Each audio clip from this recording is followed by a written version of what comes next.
సంగారెడ్డి జిల్లాను చలి వణికిస్తుంది. పెరుగుతున్న చలితో ఇబ్బందులు పడుతున్నారు జనం. కోహిర్లో అత్యల్ప ఉష్ణోగ్రతలు నమోదయ్యాయి. ఉదయం 9 గంటల వరకు ఇళ్లలో నుంచి బయటకు రాలేని పరిస్థితులున్నాయి. చిన్నారులు, వృద్ధులు చలితో అవస్థలు పడుతున్నారు. మరోవైపు పొగమంచుతో ఇబ్బందులు పడుతున్నారు జిల్లా ప్రజలు. చలి తీవ్రతపై మరింత సమాచారం సంగారెడ్డి నుంచి మా ప్రతినిధి శ్రీధర్ అందిస్తారు. Sridhar, over to you. Sangareddy జిల్లాను చలి వణికిస్తుంది. రాష్ట్రంలోని అత్యల్ప ఉష్ణోగ్రతలు సంగారెడ్డి జిల్లాలో నమోదవుతున్నాయి. కోయిర్ ప్రాంతంలో 4.5 డిగ్రీలు అంటే దాదాపు మొత్తం గత రికార్డులతో పోల్చుకున్న అత్యల్ప ఉష్ణోగ్రతలు నమోదవుతున్నాయి. ప్రస్తుతం సంగారెడ్డి జిల్లా కేంద్రంలో ఉన్నాం. ఇక్కడ కూడా తెల్లవారుజాము నుంచి పనుల్లోకి వచ్చే మున్సిపల్ కార్మికులు తీవ్ర ఇబ్బంది ఎదుర్కొంటున్నారు. ఎన్ని గంటలకు వస్తారు డ్యూటీకి మీరు? 5 గంటలకు. ఎట్లుంది చలి? ఎట్లుంది మరి? చలి బాగానే పడుతుంది. ఇబ్బంది అవుతుందా పనికి? ఎట్లా ఇబ్బంది అవుతుంది? చల్లగా వస్తున్నాం కదా, ఇక చేసుకోవాలి కదా, చల్లగా గాలికి చేసుకోవాలి. ఎన్ని గంటలకు అంటే ఎంతమంది ఉంటారు మీరు? ఎంతమంది వస్తారు పొద్దున్న? ఉంటాం 45 దాకా ఉంటాం, ఆడపిల్లలు మగపిల్లలు. 5 గంటలకు డ్యూటీలు రావాలంటే ఎన్ని గంటలకు వస్తావు నువ్వు ఇంట్లోకి వెళ్ళి? 4:30కు బయలుదేరుతాం మేము. ఏడుంటావు? మేము తోరపల్లికి వెళ్ళి వస్తాం, పెద్దపూర్ దాటినాక. మరి ఎట్లా వస్తావు అంత పొద్దున్న నుంచి? బండి మీద వస్తాం, మేము ఇద్దరం చేస్తాం. బండి మీద వచ్చినప్పుడు ఎట్లుంది? ఎట్లా అనిపిస్తుంది? అంటే మీ ఊర్లో ఎట్లుంది చలి? చలి బాగానే పెడుతుంది, మస్తు చలి ఉంది. ఇంకా వస్తున్నాం. నువ్వు వేడికి వెళ్ళొస్తావు అమ్మా? మాది ఇక్కడ చివరస్తుంది సార్. ఎన్ని గంటలకు వస్తారు డ్యూటీకి మీరు అంతా? అటెండెన్స్ కూడా 5 గంటల వరకు ఉండాలి. ఎట్లుంది మరి చలి? చలి బాగానే ఉంది సార్. పోయిన ఏడాది లెక్కనే ఉందా ఇప్పుడు కూడా? ఇప్పుడు కొంచెం ఎక్కువ ఉంది సార్. ఎన్నిటి దాకా వేస్తారు మళ్ళీ డ్యూటీ? 1 వరకు.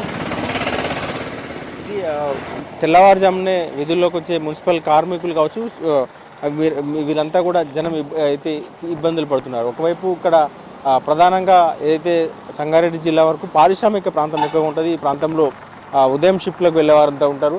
దాంతోపాటు రాత్రి షిఫ్ట్ చేసిన వారు తిరిగి ఇంటికి చేరుకునే సందర్భం కూడా ఉంటుంది. ఉదయం 5ంటికి వాళ్ళంతా కూడా రోడ్ల మీకు రావాల్సి ఉంటుంది. వాళ్ళ ఇళ్ళకి చేరుకునేందుకు ట్రాన్స్పోర్టేషన్స్ కావచ్చు, ఇవన్నీ చూసుకోవాల్సిన పరిస్థితి ఉంటుంది. సో వారంతా కూడా ఇబ్బందులు పడుతున్నారు. సో ఉదయం 9 వరకు కూడా పొగమంచు తీవ్ర ఇబ్బందులు పెడుతున్నది. ఈ పారిశ్రామిక ప్రాంతంలో మనం విజువల్స్ చూస్తున్నట్టు ఇటు చలికి పొగమంచుకు తోడు పొల్యూషన్ కూడా ఎక్కువ ఉంటుంది. సో ఈ ప్రాంతంలో ఏదైతే ఫార్మా కంపెనీలు కావచ్చు, ఇవన్నీ కూడా విపరీతమైనటువంటి పొల్యూషన్ వెదజల్లుతున్నాయి. సో ఈ పొగమంచు కారణంగా పొల్యూషన్ ఎవాపరేట్ కాదని పీసీబీ అధికారులే తేల్చి చెప్తున్నారు. దీంతో సంగారెడ్డి జిల్లా కేంద్రం కావచ్చు, సంగారెడ్డి జిల్లా ఈ ప్రాంతంలో కావచ్చు, సంగారెడ్డి మండలంలో కావచ్చు, పారిశ్రామిక ప్రాంతం పటాన్చెరు కావచ్చు, పాషమేలారం ప్రాంతంలో అత్యంత ఏదైతే కలుషిత గాలి పీలుస్తున్నటువంటి పరిస్థితి ఉంది. శ్వాసకోశ ఇబ్బందులు పడే పరిస్థితి ప్రస్తుతం ఉంది. ఒకవైపు చలికి వచ్చే ఇన్ఫెక్షన్స్, దాంతోపాటు ఇట్లా అయితే అత్యంత పొల్యూషన్ గాలి కూడా పీల్చుకునే పరిస్థితి ఉంటుంది. సో ఉదయం ఇళ్లలోంచి బయటకు డోర్ తీసి బయటకు రాగానే ఒక అయితే ఫార్మా పొల్యూషన్ అయితే స్వాగతం చెప్తుంటుంది.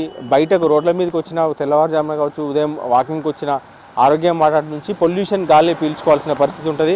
చలికాలం మాత్రం ఇటు ప్రతిష్టాత్మక ఐఐటి కావచ్చు, ఇక్రిసాట్ సంస్థలు కూడా ఇబ్బందులు పడుతుంటాయి.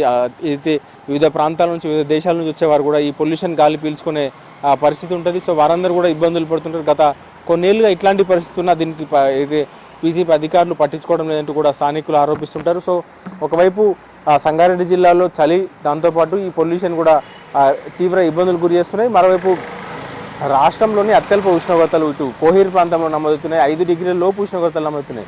ఈ సీజన్ ప్రారంభం నుంచి సింగిల్ డిజిట్కే పరిమితమవుతుంది. కోహిర్ ప్రాంతంలో అత్యల్ప ఉష్ణోగ్రతలు నమోదవుతున్నాయి.